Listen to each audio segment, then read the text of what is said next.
I think we are very clever as human beings at avoiding grief. We don't want to go there. It hurts. It feels, I've likened it to crossing a river, and you feel like you're going to drown there. You'll never make it to the other side. And so we find ways to avoid it. And Alzheimer's offers you innumerable opportunities to avoid grief.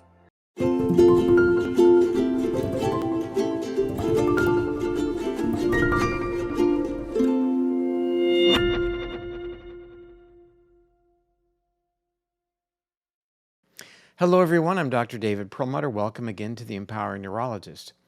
We spend an awful lot of time on the program, rightfully so, I believe, talking about how lifestyle factors influence a person's risk for developing Alzheimer's, especially in the context of the idea that there is no real treatment for that problem. We really do try to emphasize prevention as it relates to Alzheimer's disease. But one thing we haven't really covered extensively is the effect that Alzheimer's has on the family, on loved ones, and on caregivers uniquely. Our book we're going to talk about today is called Floating in the Deep End, and it is by Patti Davis, How Caregivers Can See Beyond Alzheimer's. Patti Davis has written a very meaningful book. Especially for people who are going through this or have gone through it. And it's something that, many of us will face. I have certainly already faced it. And her father, President Reagan, as we all know, was diagnosed and ultimately succumbed. He suffered from Alzheimer's disease, and we're going to learn what that meant for her, how she had to learn to deal with it, and importantly, how this was a powerful lesson for her, how she learned a lot about herself and her family dynamics and many other things from the experience with her father's diagnosis and ultimately her father's decline. Looking forward to this interview. I think that a lot of people are going to benefit from her message, so let's get right to it. Well, welcome, Patti Davis, to the program. Thank you so much for having me. I was in strategizing this interview. I was planning to, actually I was not planning, trying to figure out where I was going to let you know that I experienced what you experienced. So many times in the book you were talking about what it was like, how you could metricize the progression of the disease by looking into your father's eyes. And I'm going to tell you right now, I didn't plan to open with that, but that really stuck with me because I think we spend our whole lives, looking into our parents' eyes for guidance, for acceptance, for love. And then as it changes with that diagnosis, it's really, I think, one of the hardest things to deal with. Well, I think it's one of the hardest, but it's also one of the most illuminating, because I think that is where you find them. I mean, I could sort of gauge how far away my father was. And obviously in the latter stages, the person is very far away. But, in most cases where they have drifted off to, they're okay there. I mean, there still might be upsets and things like that. But for the most part, they're pretty content where they've drifted off to. I mean, it is one of the unique aspects of dementia that the latter stages are in many ways easier than the initial stages. The initial stages are really, really hard because that person knows that they're losing cognition. Right. And You mentioned that. You mentioned that they moved to a place of serenity. Yeah. And, you also, there's a vocabulary word that I have to thank you for, palimpsest. Palimpsest. I did Yes. not know that word, and so I Oh, was very happy to learn that. And that is, I then looked it up. My daughter, being an artist, knew this word. yeah. And it is the act of painting on top of a painting, and then as you remove those paintings, what you see. And how really what the very deep painting is of that individual seems to emerge as the disease progresses. Yes, and I've always said to people, that dementia, and I wrote it in Floating in the Deep End also, that dementia is really a stripping away of all of the all of the personas and the layers that we all build up in this life just to be out in the world. And it's a stripping away down to the essence of who you are, which could be a good thing or a bad thing, depending on what that essence Well, is, right? who could have been more skilled at building up these layers than first an actor and then a politician, the president of the Sure. United States? I mean, that's what life is about. You're on the stage constantly. So, in a sense, then, who your father was became revealed to you, at least for a short period of time. There was that window when he was presenting that to you. Well, I think consistently through that, because what was left when things got stripped away was this very sweet, kind, gentle person, which was not a surprise. I mean, we always, all of his children adored him and wanted more from Mm, him. And the fact that he was an elusive and not very present, always present father, none of us ever took that as that he didn't care or he didn't love us or something. He didn't know how.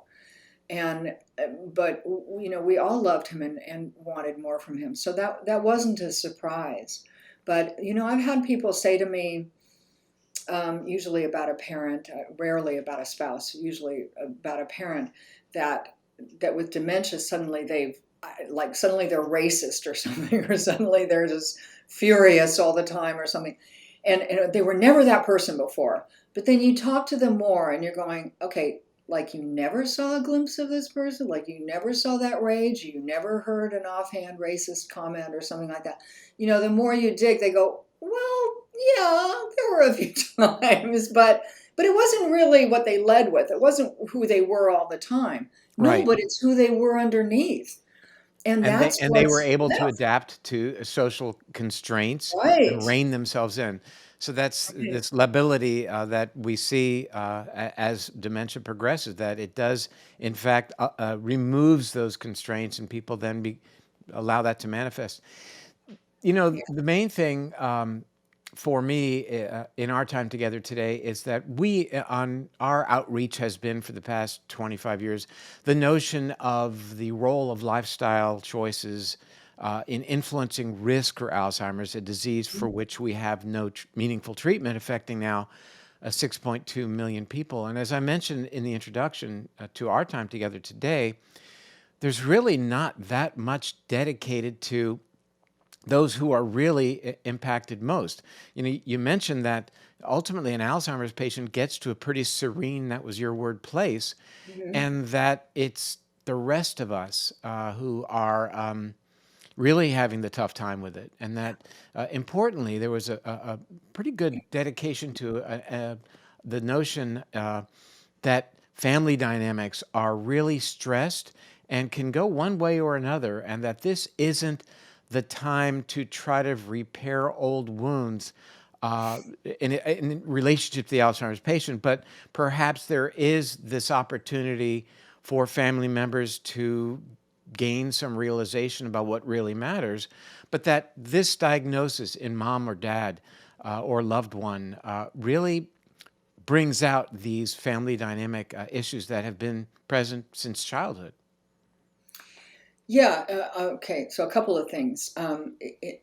Caregiver stress is a very real thing. I mean, doctors and hospitals know this.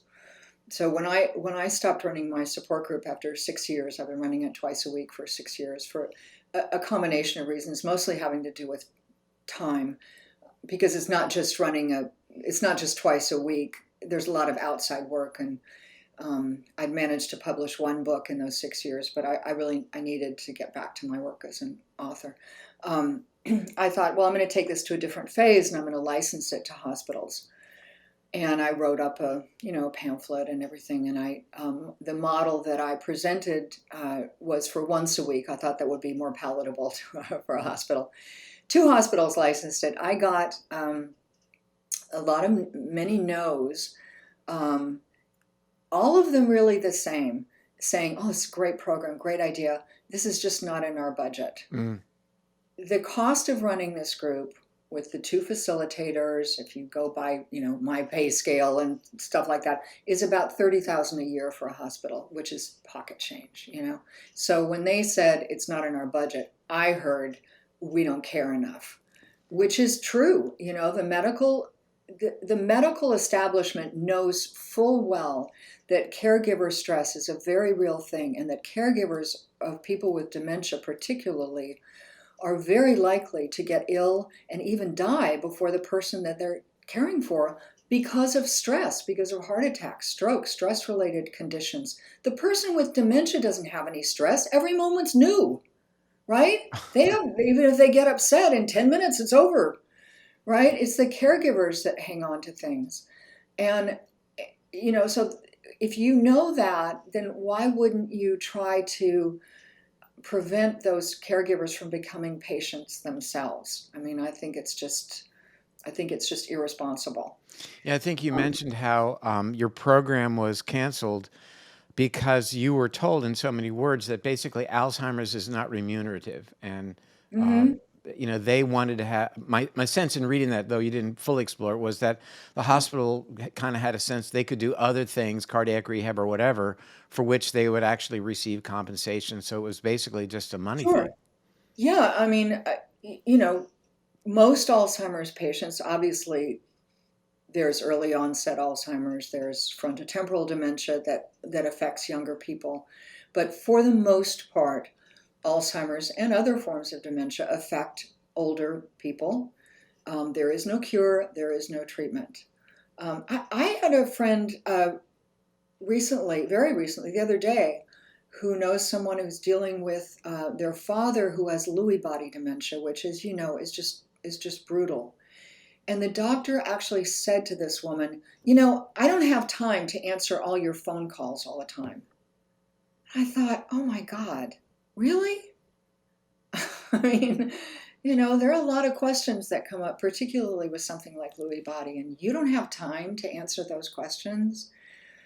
So Yeah, I that's think, COVID has really called out the incredible inadequacies of our healthcare. And let me say, it's not a healthcare system; it's an illness-focused system. yeah, But it's really called it out in terms of how weak it really is, not just from a delivery perspective, but even from a data collection perspective. In comparison to places like Great Britain and Israel, where they have centralized repositories to deal with the data to determine who's getting sick, why they're getting sick, how they're responding to treatment, to vaccines, you name it.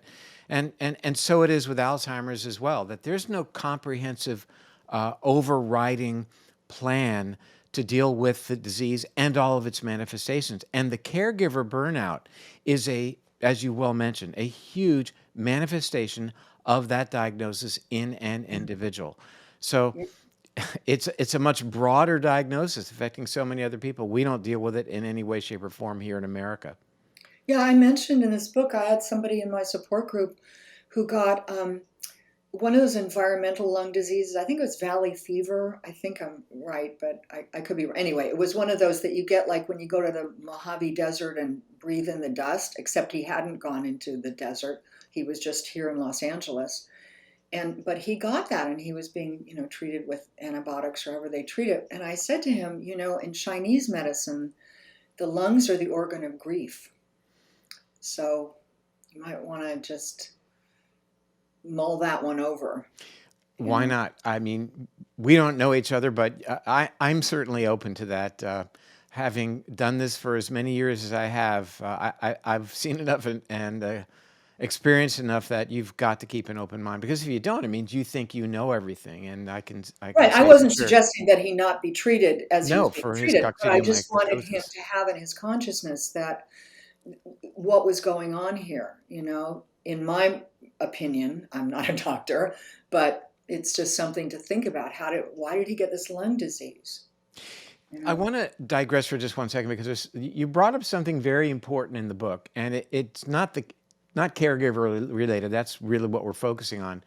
But you mentioned sort of in passing that, as a matter of fact, it's really important. I mean, some people may say, "Oh, uh, grandpa or dad or mom, mostly mom, because 2/3 of Alzheimer's patients are actually women, is failing, probably has Alzheimer's. Why even go to the doctor? And you bring up a very good point. I just want to call it out that there are other things that are easily treatable that can relate to cognitive decline, like Right. B12 deficiency, hypothyroidism, toxic reaction to medications, a Sleep list of apnea. things. So I think, Sleep apnea. pardon me? Sleep apnea. You bet. Sleep apnea is Yeah, huge. the oxygen, Consequence of people are getting diabetes. oxygen to their brain, they get You treated for you sleep bet. apnea, and the symptoms disappear. And how easy it is to treat, aside from the weight loss, CPAP. But by and large, when you say that there's no meaningful treatment, we're 100% on board with that statement. But it doesn't mean that at least people shouldn't have that initial evaluation just to rule out. You know, uh, Alzheimer's is a disease of exclusion. In other words, you exclude everything else that's treatable. Not that there are a Exactly. lot of things, but you do have to go through that checklist. And then, unfortunately, people are then offered medications that our best science shows do not work. Even when we think back of this recent Aduhelm Yeah, fiasco, it's sort of predicated on the notion that beta amyloid is the cause of Alzheimer's. We know that there's a big pushback in terms of that being the central dogma here, and so that's why we emphasize prevention. But I thought that your inclusion of that bit of information was exceedingly helpful. Um, well, I wanna add to that, though, that the other reason to get diagnosed, even if it is dementia, is to understand, is to know what type of dementia the person has. Vascular dementia presents itself very differently than Alzheimer's. Lewy body dementia is in a whole other category. And in fact, I remember somebody coming into the support group for the first time describing the symptoms that their parent had and saying that they had been diagnosed with Alzheimer's and given Aricept. And I remember my co-facilitator and I kind of looked at each other and read each other's minds. And because the person was describing the parent's symptoms. And I looked at my co-facilitator and I said, you know what, you take this. You're the doctor. You take this one. And he said to this person, you know what, you need to get another opinion because what it sounds like is Lewy body dementia, and Aricept is, you should not be giving somebody with Lewy body Aricept. The guy went back and went to another doctor, got his parent diagnosed, and it was Lewy body dementia. It was not Alzheimer's. So you really Interesting. need to know what you're dealing with, what version of dementia you're dealing with, and that does take a lot of testing, but you need to know. Well, without question. And, now that you've brought up the Aricept question, um, published in the Journal of the American Medical Association, research by Dr. Kennedy, University of Alabama, actually demonstrated that that class of drugs, what we call the cholinesterase inhibitors, is associated in Alzheimer's patients with a more rapid cognitive decline. The Really, I never drug knew. that is prescribed for Alzheimer's is making people decline cognitively more Yeah. quickly. Why don't we hear about that? I mean, I had not. This is news to me. I didn't know that. I've written about it. It's published in the Journal of the American Medical Association. Okay. And the truth is, as you mentioned earlier, we don't have a treatment. Had we had something effective, I would have jumped on it, certainly professionally for my patients and certainly for my father as well. But that said, again, our emphasis is on looking at how lifestyle impacts, how diabetes, obesity, et cetera, how these things all impact the destiny of the brain, if you will. Um, you mentioned in the book that you were kind of unaware of your father's situation and received word when you were, I think, walking down Columbus Avenue, Mm, and you heard yeah. in the news that President Reagan had announced, or family had announced, that he was diagnosed with Alzheimer's disease. I think you said you felt like you were in the Himalayas without a Sherpa. Well, it's a little, you mixed it up a little bit. Um, I wasn't, I was living in New York at the time, but my mother called me and, well, actually, she had told me she had been in New York very shortly before that and told me that he had been diagnosed with Alzheimer's. And then she called me. We didn't have cell phones then, so it's How like did a we get miracle that by? I got the call. I just said, it's a good thing I was home. She called me and said that he was going to be putting out this letter to the world, announcing his diagnosis, and and then I wrote that, shortly after that I went out and took a Oh, walk, and I then, was okay, walking in then you're Columbus walking Avenue, and you and I felt thought, lost. I don't know what I'm getting into here or what this is going to be. But I mean, I really went on my faith, and I really said, God, just please keep me open, let me learn, let me grow from this, let me not make any decisions about what it's going to be, so that I can really be present for this experience. And I did feel like I was trekking in the Himalayas without a Sherpa. Yeah. You give some really very pragmatic recommendations, like the car keys and child-proofing the house, as an example, Hmm. and that the patient himself or herself doesn't get a vote. Yeah. So how difficult is that in general? It's really hard. That car key thing is really, really hard. That's probably one of the hardest. Because, if you think about it, when we became of age to get our driver's license, it was a huge thing. I mean, we had the independence. We could get in a car and we could go somewhere. It was a huge thing. Well, to take that away is a huge thing too. It's a little better now, because there are, companies like Lyft and Uber and stuff, and that you can set up a ride thing for the person. Um, so I think that makes it a little bit easier. You're taking something away, but you're also giving them something to replace it. But it's still really, really hard. And I have known people who got incredibly creative, like disabled the car, and then said they didn't have the money to get it fixed, and hoped that the parent would forget about it after a while, or took the car. It just took it and said it was stolen, and they couldn't afford to get a new one. Um, it's people have gotten very innovative about getting the car keys away. I always have tried to, and do try to never say to people in the realm of dementia what they should or shouldn't do with a loved one, or what they should or shouldn't think. I want to make, it's not my place. I want to make suggestions and try to maybe lead them, in a certain direction. I make exceptions to that rule, and one of those exceptions is when it comes to driving. And the story that I've told many, many people, is the story of the Santa Monica Farms. George Weller, I wrote about it in this book, who went and plowed down 69 people. You mentioned that, yes. And I've told people that story. I mean, people knew it, but they may have forgotten it. And I tell it to them for a very specific reason. I want to scare the hell out of them, because that family lost everything. I mean, they were sued. They lost everything, and that's about as bad as it can get.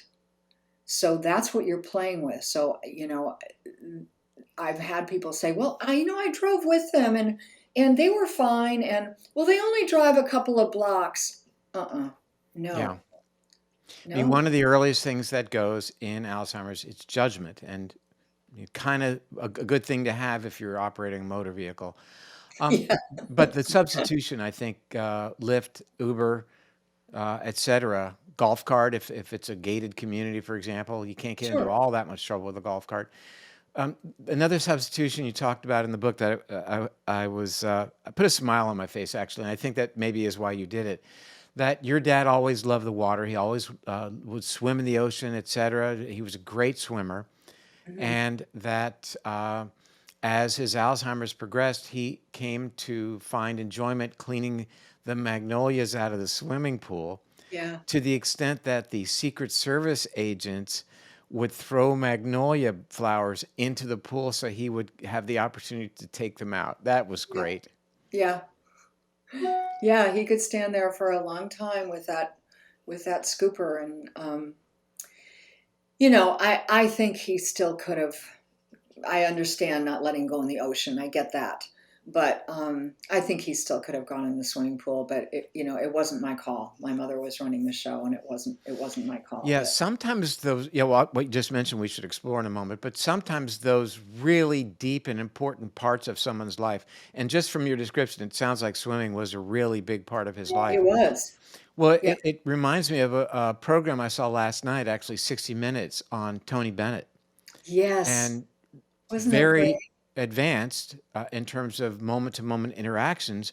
But when the piano player started to play, he knew every lyric, to pretty complex songs. And, that was his life, as I would imagine, how important swimming would have been for your father. But, that was, I praise Anderson Cooper for really revealing what happens to people. Yeah. And yet also, the sweetness of those parts that can remain preserved. And Well, I was also music thinking is. about the role Oh, of music. yeah. Well, music. I mean, I thought the explanation in 60 Minutes was very interesting about the different parts of the brain and how familiar this was to him. But I've also, and you could, I mean, you know this about this more than I do, but I had always heard that music sort of lives in a different part of our brain, and that's why music can be very therapeutic to people with dementia. Is that true? Well, music lives in multiple areas of the brain, Oh, okay. and there are the parts of the tonality and the cadence that actually are, are represented in some very primitive parts of the brain because it may have been signaling mechanisms for us in our hunter-gatherer days and perhaps even before that. But music, in terms of its complexity, the lyrics, the tonality, the various instruments, etc., really represents a manifestation of deep connections within multiple areas of the brain. That's what's required for music appreciation for those who are involved in music, and therefore those may be the last to go. If you don't All use right. it, you lose it. But these areas are, I wouldn't say indelible because they will ultimately go, but they've been fortified for many, many years of being actively used. So that might be why they persist, while other areas that were less aggressively used during over time seem to decay more readily.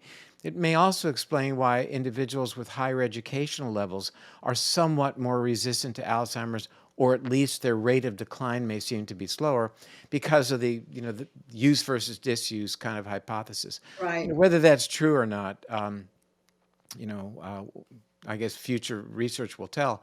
But I would say, interestingly, that your dad being a swimmer may have offered him up some protection.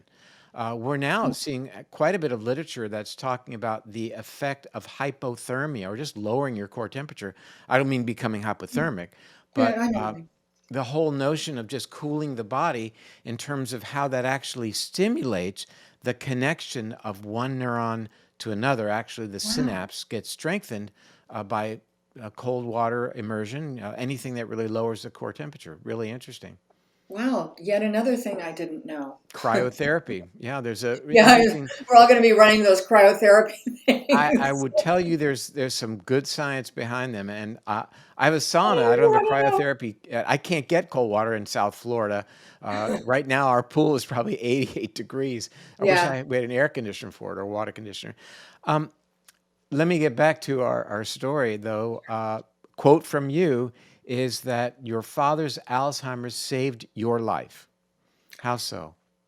Well, I was in a really dark period of my life. I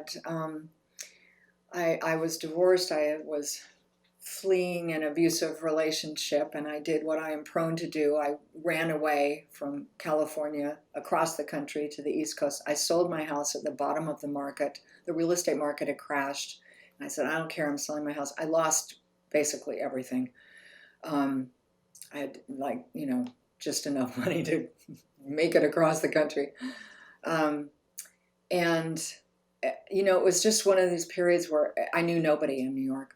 Um, and it was one of these periods where kind of everything I touched seemed to go bad.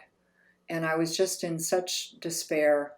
And I didn't I was emotionally I was tired down to my soul, and I was thinking, I don't. What's the point of even being here? What's the point of even being on this earth? I mean, who's going to miss me if I'm gone? I really was starting to go down that road when I got the news about my father's Alzheimer's, and I guess that could have been sort of the last straw, and it could have sent me down that road even more. But it actually had the opposite effect.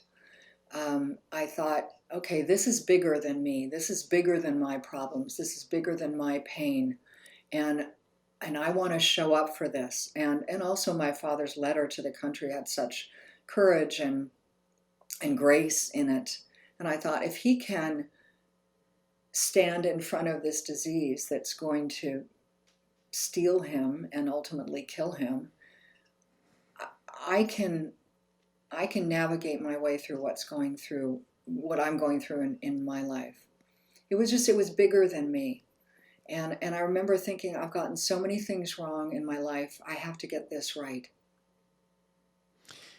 There's a lot of transparency in your book, and that you elucidated just now. And I know it's hard to be that transparent and vulnerable, Mm-hmm. but you, I believe, did it uh, with a purpose, and that is to let people know that life can be challenging, Mm-hmm. and we can find solace in the most unexpected places. So it's so valuable that that is in your book. It's so Yeah. real, like all of the rest of us. Nobody gets a free ticket, and Right. It's something that, I mean, I never had told anybody about that before. I certainly never told, and here you write work you put or it in your book that I for put it in everyone to there, see. and I thought about it carefully, and I thought, you know what, I am going to put it in here because somebody is going to read that and go, well, I'm kind of in that place, and what what can I look at that's bigger than me, where I can devote myself, that will make my issues, my problems seem a little bit smaller. It's not like everything goes away, but you find something that's bigger than you. Well, I'm going to read a quote, and I think I attribute this to you. Looking for a guiding star. The thing about stars is they can only be seen in the dark. Those are your words, right? Yes, those are my words. I mean, you quoted a lot of people in your book, but that's the one that really I think resonates in terms of the fact that there is this brightness, but against a what some would say is a very Yeah, dark background. yeah, And I experienced it too. Those moments of lucidity when my dad would look at a family album and hmm, would tell us things, about a relative that we didn't know, and he was able to pull that up, and against this background of him just no longer being there, and it brings to my mind your discussion in your book about grief and about yeah, the difficulty of first finding the time for grief, and then the questions that we ask ourselves about our grief for somebody who's still alive. yeah, It is very much a challenge to understand what's going through our minds as children of these individuals who are suffering this way when they're still there. But right. the light is going out in their eyes, as we talked about earlier. And now is the time for grief. And do we even have time for grief when we're setting up for the various people to come and do his medical care and arrange for his meals and all the things that we end up doing? Do we even have the time for that grief? And if not, then when do we get that luxury? Well, here's the thing. I think we are very clever as human beings at avoiding grief. We don't want to go there. It hurts. It feels, I've likened it to crossing a river, and you feel like you're going to drown there. You'll never make it to the other side. And so we find ways to avoid it. And Alzheimer's offers you innumerable opportunities to avoid grief. I have to I have to hire the caregivers. I have to get my loved one dressed. I have to feed them. I have to make sure they don't wander off. Um, all of that is true, but you also have to set time aside for yourself, some quiet time to get still and quiet and sit with your grief. What I've always said to people and what I wrote in this book is that we assume that we can push grief aside and it will dissipate if we push it far enough away. It doesn't work like that. Grief is not biodegradable. It will wait for you and it will come find you. And if it has to come find you, it will bring your life to a standstill. I mean, it will bring you to your knees until you deal with it. I told the story of a woman I met many years ago whose husband died not of Alzheimer's, but of cancer. And she had been his primary caregiver and really didn't have hardly any other caregivers in there. Not that she couldn't afford them, she could. She just took on every task herself, and she submerged herself in that. And after he died, she got agoraphobia. She couldn't leave the house, and she was wise enough to know what it was. She said to me, this was long, long before my father was diagnosed. She said to me, I knew that I hadn't given myself the time to grieve, and now I had agoraphobia, and I had to sit in my house and grieve, right? And that's really how it works. So it's much healthier, and you're doing yourself a really big favor if you allow yourself to start grieving at the beginning. Alzheimer's is a death before dying. I mean, that it just is. And So, it's protracted. It's not mhm, like, a diagnosis of some form of cancer and yeah, we'll get through this. It's going to be 3 months. I mean, who knows? But yeah, I think the other thing is that the Alzheimer's patients in general. Now I'm talking from my neurologist hat, because my dad fortunately didn't have many complications, but they get a lot of things that go on with them medically that need mhm, attention more than other just older people in nursing homes. So it really, that's yet another set of challenges that yeah, caregivers have to deal with. But I yeah, think, the main message that you brought out is that caregivers first, as you said, like the analogy of being on the plane, they have to put their own oxygen mask on first yes, and then deal with the child next to them. That was yeah. I love so that vivid analogy. for me that Yeah, we have to, oh, I loved it. We have to care for ourselves if we're going to be caregivers to others. yeah. I mean, it's a very valid analogy. I mean, if you can't breathe, then you can't help somebody else breathe. So metaphorically speaking, that really fits with Alzheimer's. You need to take that time for yourself, and you need to allow yourself to grieve. And I understand that there are some people, financially, they don't have a choice. They can't bring someone else in. But there are a lot of resources now that didn't exist in the 90s. There's respite care. There are people who you could hire just to come in, like, a couple of hours a week and bathe the person. So there are choices, but I understand that sometimes someone just doesn't. There isn't a dollar to spare. I get that, but Well, yeah, typically out of pocket for the average American family dealing with an Alzheimer's patient is $11,000 here in America annually.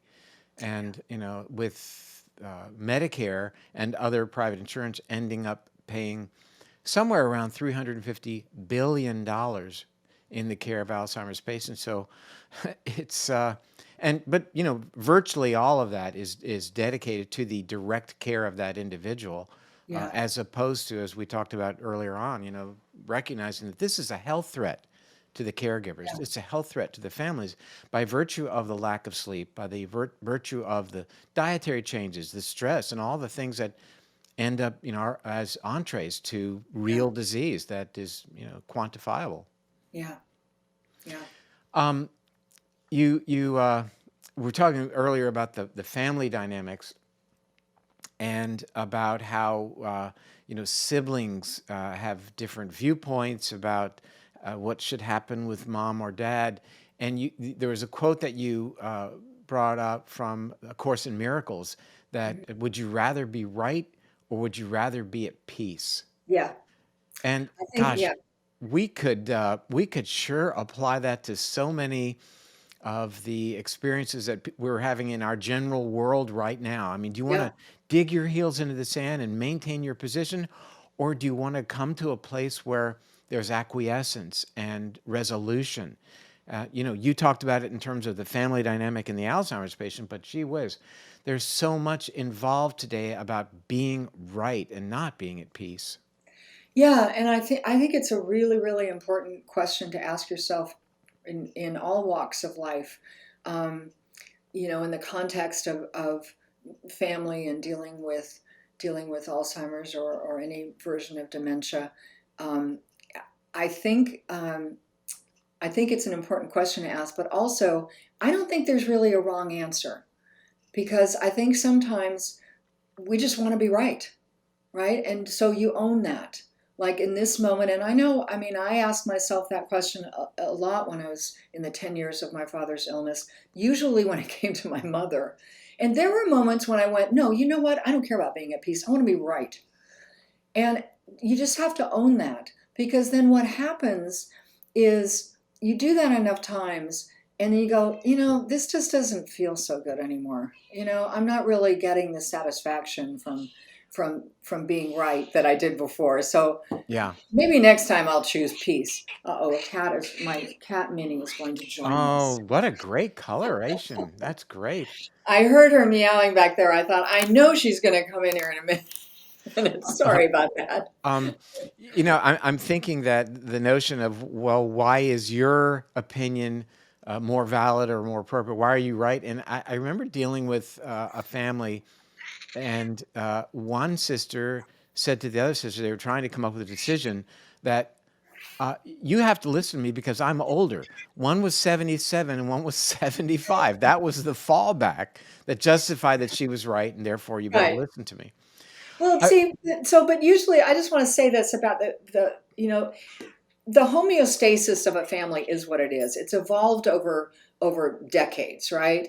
So people in fact, somebody said to me the other day about their situation with their father, I think, who now has dementia. And he said, I have two other siblings, but they're never around. It's all down to me. And I said, well, how were things before dementia came, like in the family dynamic? Were you the one who always stepped up to the plate? And he went, well, yeah. And I said, okay, so why where's the would you expect that to surprise? change? Right? It's just the way it's always been. Yeah, I think you might have mentioned that in the book. I seem to recall that. Hmm. Well, I want to tell you that this is a very, very meaningful and important and loving book that you have created. And Oh, thank you. I'm so grateful that you've done this. Um, there's been the 36-hour day, which I think offered up a lot of help for people. Yeah. But the transparency part of this, the direct understanding about what you as an individual went through and how you resolved as best you could the Hmm. challenges that you experienced wasn't perfect, but which I think is a very good lesson for everyone, Yeah. that it's not going to be perfect, but you're going to No. give it your college try. That's for sure, Yeah. and that ultimately it's good for you, the caregiver, to give it, to do your best, but not to expect perfection. That was a great lesson, and I'm very thankful that we have your book now. Thank When you I so say we, I much. mean the collective. I think it's Yeah. Thank you. great. Yeah. Yeah. So, I what's wanted. next for you? Well, I am working on a novel I had started years ago and had been sitting on my computer and I hadn't had time for it. I'd actually started two novels at the same time, and I moved ahead with one of them. The book before this book uh, is called The Wrong Side of Night, and so that novel was out 3 years ago, and now I'm working on a new novel. So Well, I think our viewers should know you are quite an accomplished author. I was very pleasantly surprised to see all the books that you've written. As we close, though, I'd like you to tell me, what does the title mean? Um, my title first when I first took it to Norton was "Seeing Beyond Alzheimer's," and I had about 40 pages done, I think. And they said, we can have something like that as the subtitle, but can you think of something more lyrical? And water is just, it's such an important image to me, probably because of my father and learning to swim and body surf with him and everything. Um, I tend to always sort of go to that imagery.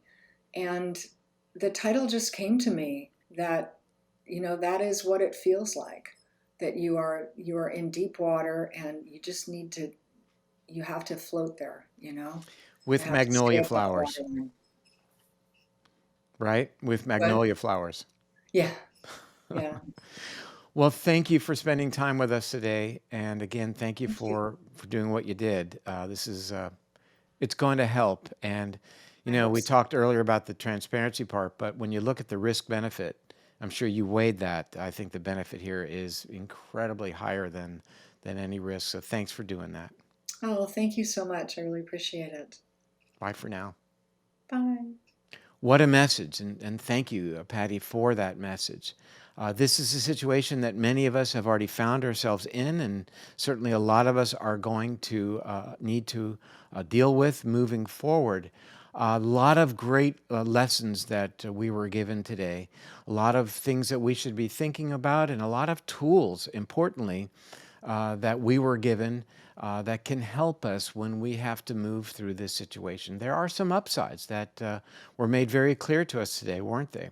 So we're very grateful to Patti Davis for spending time with us and giving us this incredible insight into this situation. Thanks for joining me. I'm Dr. David Perlmutter, and we will be back soon.